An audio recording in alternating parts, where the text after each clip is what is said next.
I found a story about a woman approached her minister one Sunday after worship. And she was known as being the parish gossip and the parish itch. She complained that his stole was the wrong shade of green, and it annoyed her a great deal and it bothered her. And so she came up to him with a pair of scissors after church and says, "I want to cut that stole up. I am terrible." But the minister hesitated and he finally agreed, and so she took the stole off his neck and started cutting it up into little pieces. "Now, good woman, there's something that you have that is just as ugly. It has annoyed me and many others in this church for a long time. One good deed deserves another. I would like your permission to take care of it." Well, the woman also hesitated, wondering, and said, "Yes, you have my permission. Here's the scissors." "Very good. Now stick out your tongue." Yes. Yeah. Now of us know the children's song, "Sticks and stones may break my bones, but names will never hurt me." We also know that that's actually a bunch of bull feathers, because words do hurt us. We may be physically hurt by something, somebody, whatever the case may be, but some words that have been spoken to us in haste and in anger stay with us much, much longer. People who use words like that, and all of us do, are guilty of using our concealed weapon. Chuck Swindoll wrote, "The tongue is a study in contrast. To a physician, yeah, that's right.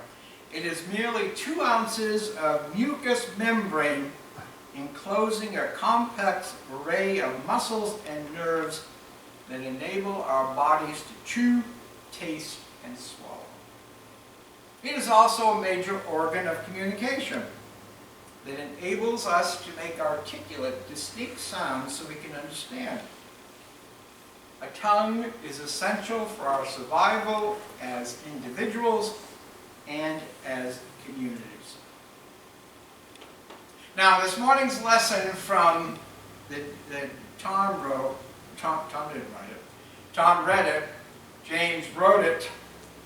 He said, "Out of the same mouth comes praise and cursing. My brothers and sisters, this should not be." And yet any of us who have walked and breathed at the same time could share moments in which we have said things that have hurt those, often whom we love a great deal. And even if we do not love them, the words that we have spoken have opened doors of trouble and caused a great deal of pain. Fortunately, we also can think of those moments in which we have said something that has changed someone's life. And when they think about us, they think and they smile. Now, James is considered an inside book by biblical scholars. That is, he's talking to those who are part of the church in Jerusalem. Most people assume that he is the younger brother of Jesus and the first leader of that church. Now, the first verse is a little different in the NIV, but it talks about teachers and preachers, and the words that teachers and preachers use. And we are set up by a different standard, a stricter standard, because what we say will affect the lives of those who listen. And I forgot, I knew the words, but I forgot the source, that to whom much is given, much is expected. Now, when we visit a doctor's office, the first thing they do is take our copay, and then we sit, and then we finally see the first nurse, and she usually checks us out. And one of the things that my nurse does is stick a depressing, something to check my mouth. he wants, she, it's a she, wants to look at my throat and mouth. And then I guess if you look at your tongue, it's a great way of determining where you are in your health scale. James is telling his congregation that the same principle should be at work in our spiritual lives. And how we use our tongue is going to be a sign of our maturity as disciples of Jesus Christ. Granted, the tongue may only weigh 2 ounces, but often can get us into a ton of trouble. James used several images that the people of Jerusalem were familiar. He talked about horses being trained. He used the image of a boat on a lake being swished around. He talked about a forest fire. And the people were familiar with that, as we are to a certain extent.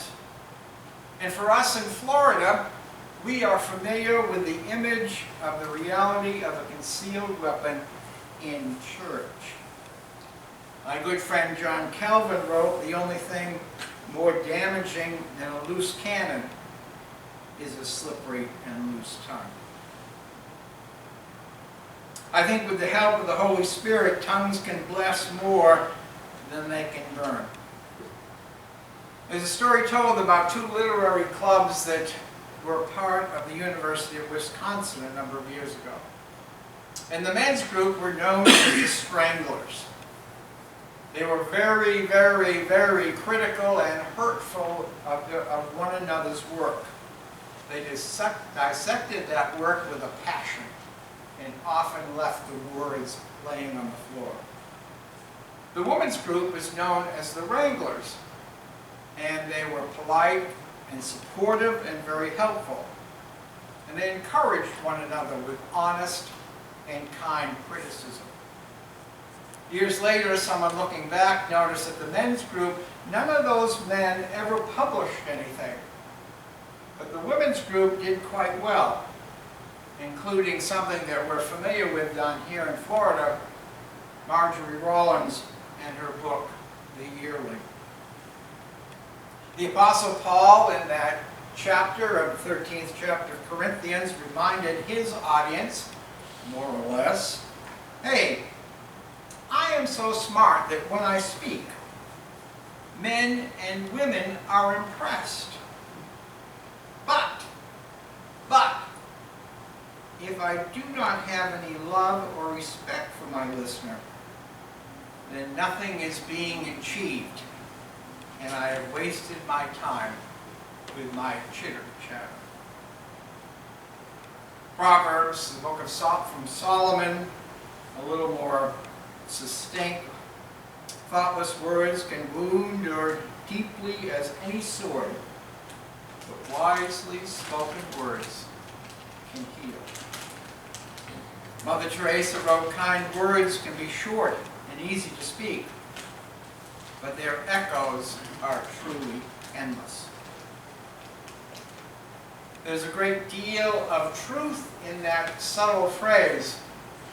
There's a reason that the good Lord gave us 2 ears and 1 tongue. Second, the tongue can reveal whether it is connected to the spirit or to the sewer. In verse 12, James wrote, can a fig tree bear olives or a grapevine bear figs? What we say on the outside is often something that's already in the inside. There were 4 physicians quarreling one day, and they couldn't agree which part of the body was most important. So they went to their rabbi, and one thought that the heart and blood were important. The second thought that the brain and the nerves were the most important. The third doctor was convinced that the stomach and digestive passages were the most essential. Without them, the body could not digest any food. The fourth was an advocate for the lungs and the importance of air. The rabbi listened and told them all 4 that they were all wrong. There are 2 parts, and you cannot see them.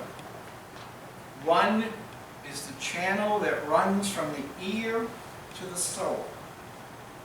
And the other is that channel that runs from the soul to the tongue.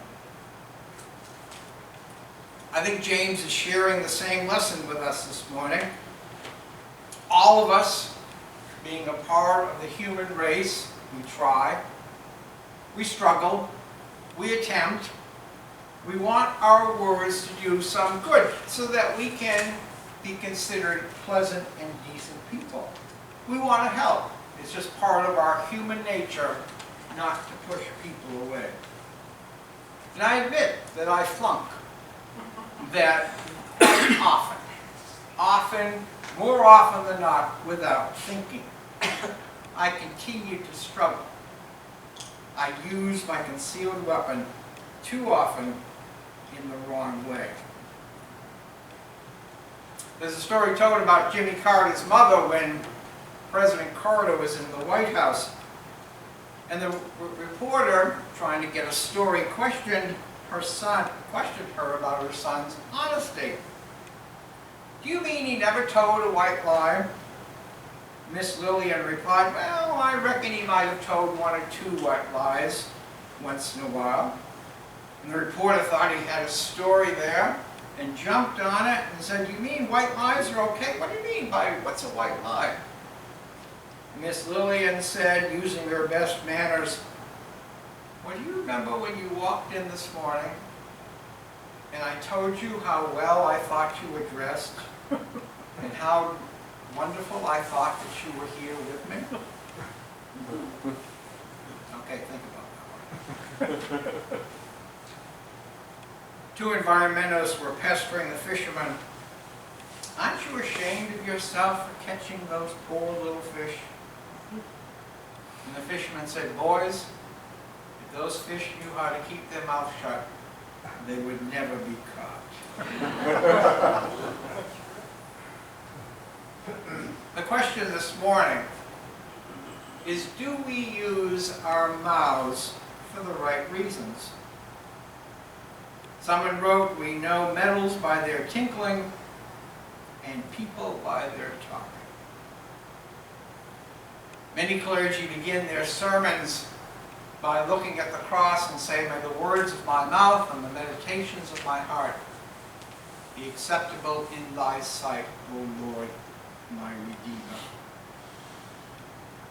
Not just the clergy who are going to begin sermons, but I think it's a prayer that each one of us could say each morning when we pop out of bed, if you're a popper, and look at that day and think, at least we are going to start off right.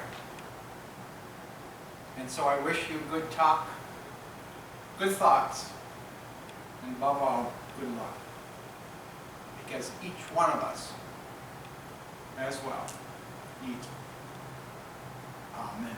Amen. Amen.